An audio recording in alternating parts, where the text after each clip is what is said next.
you very much, our gracious host, Governor Professor Peter Nyong'o, the Right Honorable Kenneth Lusaka, Speaker of the Senate, the Majority Leader, my good friend Murkomen, the Minority Leader, Senator James Orengo, the Registrar of the High Court, Anna Madi. I think we were together on the same flight. Sorry for the delay. We were never to get here much earlier with your team.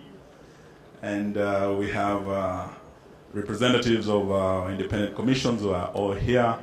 The honorable senators are present, honorable members of our county assemblies, members of parliament who are here, speakers of our county assemblies.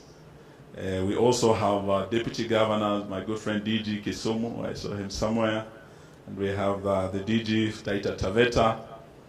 Ladies and gentlemen, good afternoon. I have a very long speech here, but I want to follow suit what my friends have done before me. Shelved their long speeches in the interest of us going to an early lunch and enjoying this beautiful lakeside city of Kisumu. So I intend not to take you through this very, very long speech, but to first of all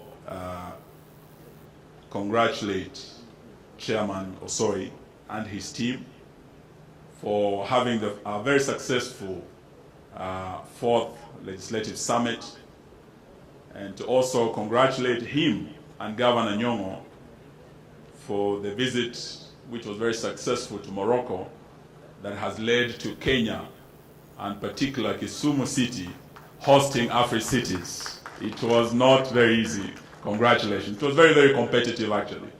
But the CAF team was very, very strong. The Kisumu team led by Professor Nyong'o was very, very strong.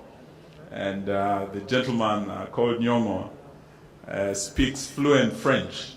And I think it was an added advantage that enabled us win amongst very, very stiff competition from other cities in Africa who really wanted to host the next Afri-Cities. So we're happy to come to Kisumu City, and we look forward to coming back for Afri-Cities and working together to ensure that we put Kenya and Kisumu City on the world map.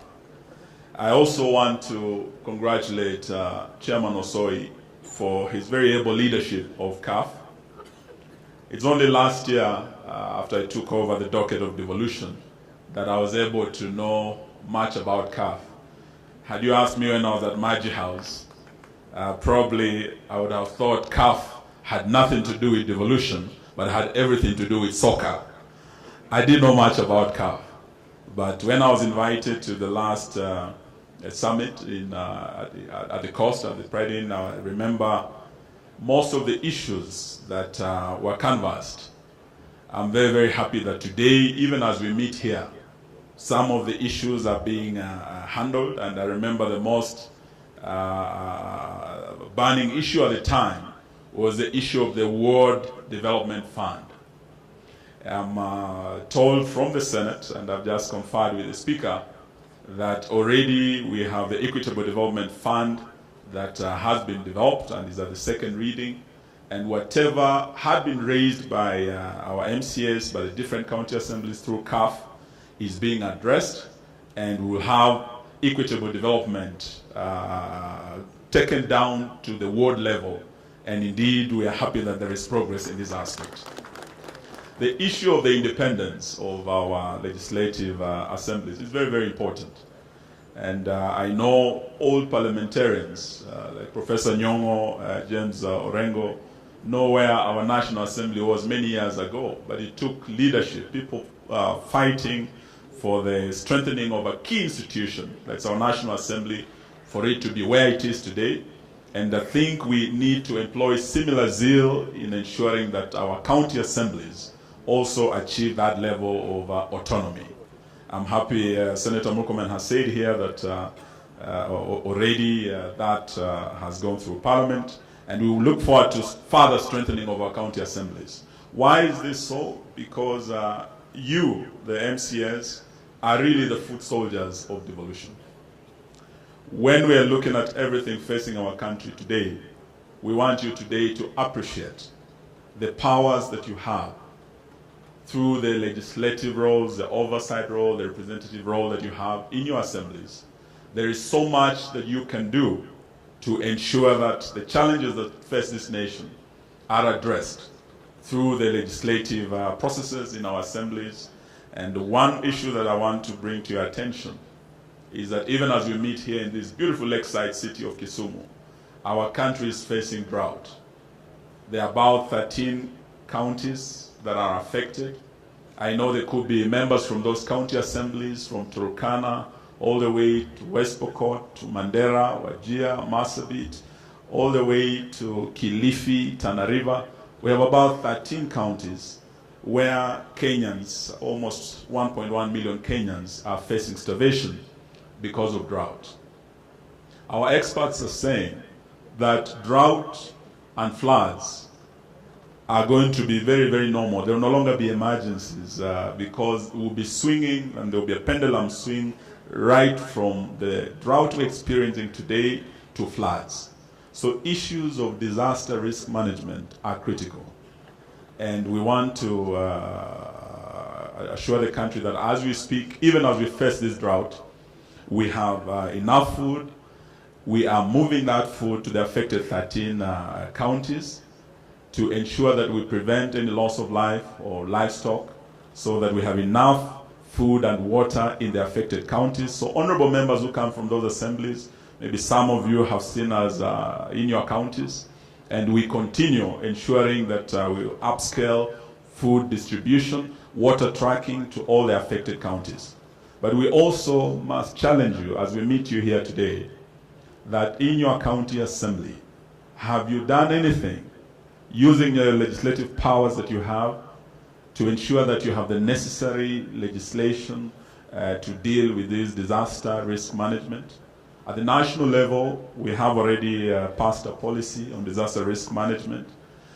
Before the House, we already have the disaster risk management bill pending. The Speaker has assured me that it will be finalized very, very soon. But when you come to the county assemblies, how many county assemblies have passed these legislations? I think we want to challenge you to reflect upon this, and particularly if you come from an Nassau county, the challenge is even greater, because the hardest hit counties, by the way, ironically, again, are the ASAL counties. When you are talking about the current biting drought, the hardest hit are the ASAL counties. But also when it comes to floods, equally, the hardest hit again are the ASAL counties. So you have been given a great honor to serve your people. And the scriptures say, to whom much is given, much is expected. Please let us see, and on this note, I must congratulate the Uasin Gishu County Assembly. I was very, very pleased to see the legislation that has been put in place in Uasin Gishu. They already have the disaster risk management bill. They have already set up the emergency fund. And the PFM Act allows you, under Section 113, to set up a fund that will ensure that at least not less than 2.3% of what the funds you receive are applied towards these emergencies. Please, if you have not in your counties, I want to beseech you, because the experts are saying, though the situation is stable now, though we have enough food, and we are working closely with all county governments to ensure that the situation is under control, but the rains are still delayed, and we might see the situation worsening in coming weeks if the long rains do not come through as expected. But looking at other countries on the African continent, recently we had one of the biggest disasters. And you were talking about an area like Zimbabwe, Malawi, Mozambique, where we had this cyclone that hit very, very hard. And as we speak today, those countries are still struggling. What if, God forbid, such a disaster hit Kenya? Are we prepared for it? So let me leave you with that challenge as you go back. And we also want to emphasize the fact that through your legislative roles, you have a bigger role to play. As we agreed during the 5th Devolution Conference in Kakamega, and during the 6th Devolution Conference in Kirinyaga, we are partners in the Big Four agenda journey. And it will take us all working together very, very closely to ensure that we make our country food secure, to ensure that we have a decent housing for our people, to ensure that we have more factories and industries coming up and manufacturing increase to create employment for our many young people in your counties who are jobless and who put pressure on you as legislators, and to also ensure that we have a healthy nation. This we have to do together. And we have forged that partnership between national government together with our county governments and our development partners. Indeed, it was right here in Kisumu that we launched the UHC that was piloted in 4 counties, Kisumu, Isiolo, Machakos, and Nyeri. And those pilot programs are very successful. So we look forward to seeing all county assemblies working with us and working closely with the executives to ensure that we align our budgets, we align our CIDPs to the Big Four agenda.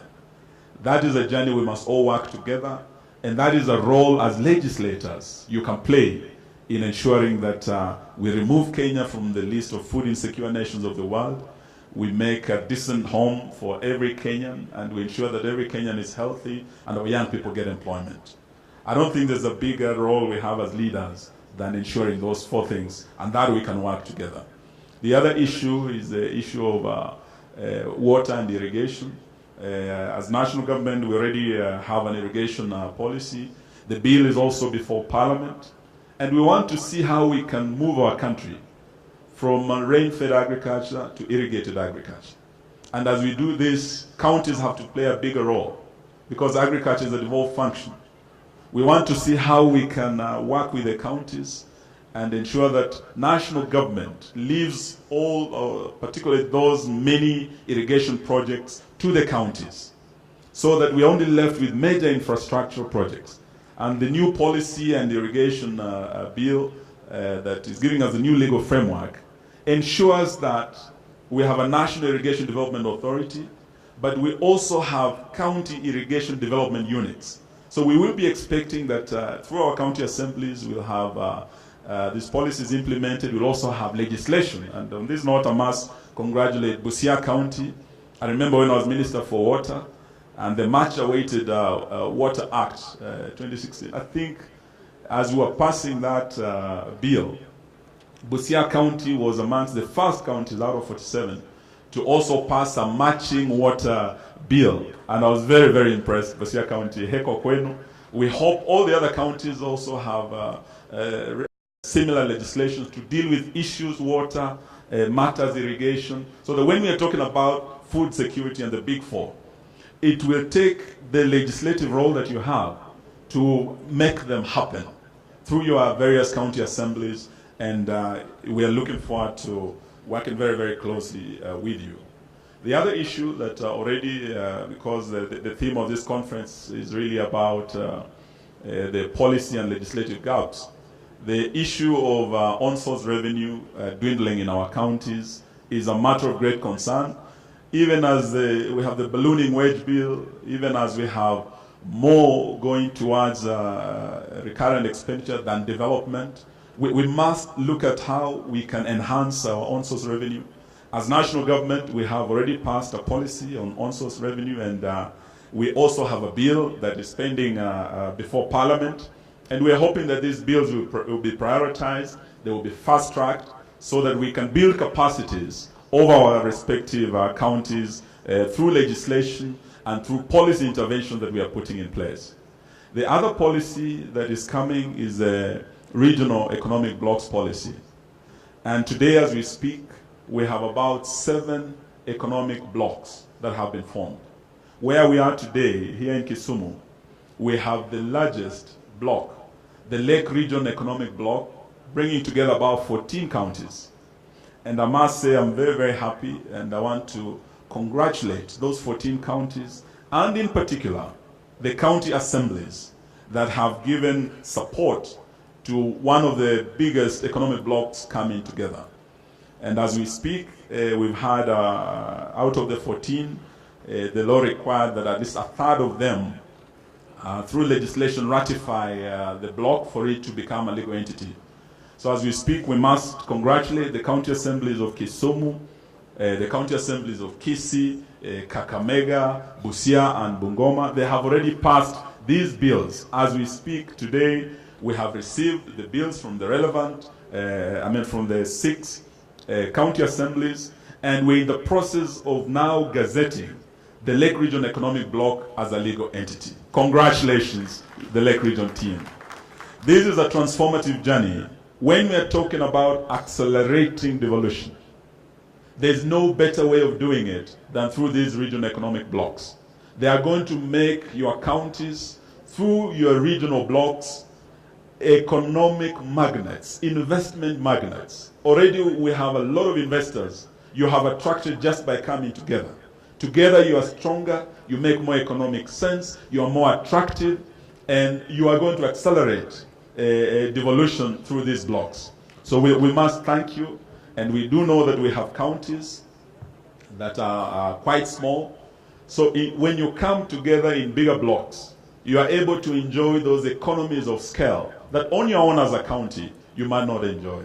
So we want to thank the county assemblies that are giving support to the new regional economic blocks dispensation, and particularly apart from the Lake Region, we also have the frontier counties. I was with them in Turkana with my British friends, and what those 10 governors have done is remarkable. They are the ones facing the brunt of the drought that's biting in our country, but again, they are the ones who have come up with the most transformative ideas, programs, projects that otherwise on their own they would not have managed. So we want to encourage the other blocks to follow suit, and let us work together to ensure that we are able to succeed in all this. So let me thank you and just congratulate. I was asking Chairman Osoi, on a forum like this, is it possible to also annually have a tool where we can vet the performance of each individual assembly? I think it is important. And he whispered to me, because I asked him, I don't know if it would be wrong for me to disclose this, I asked who are the best performers in terms of legislation? And they say beauty is in the eye of the beholder. I can see Nairobi declaring themselves. But Chairman Osoi told me, in terms of bills, maybe this is open to debate, but I'm told there are counties like Kipi and Kisii that have passed the highest bills so far. I don't know if it is true or not. Okay, but I'm also told there are counties. Forgive me, Chairman, if I'm going to wrong anyone. But we are talking about performance. And we are talking about this not being a talk shop. We are talking about when we meet here, we must be able to look each other in the eye and ask ourselves, how did you do over the last 1 year? In your county assembly, what bills did you pass? What policies have you implemented? And I think that should be the essence of us meeting here, to review progress, to see what more we can do. And I think I'll not name the worst performing, but I was given the list. So let me end by thanking all of you and each one of you for being part of this very, very important forum, and assure you of our continued support as national government in capacity building. We will be engaging each county assembly to ensure that we continue building capacity of our county assemblies. And we want to thank you all, and now take this opportunity to welcome the Right Honorable Ken Lusaka, the Speaker of the Senate, to speak and officially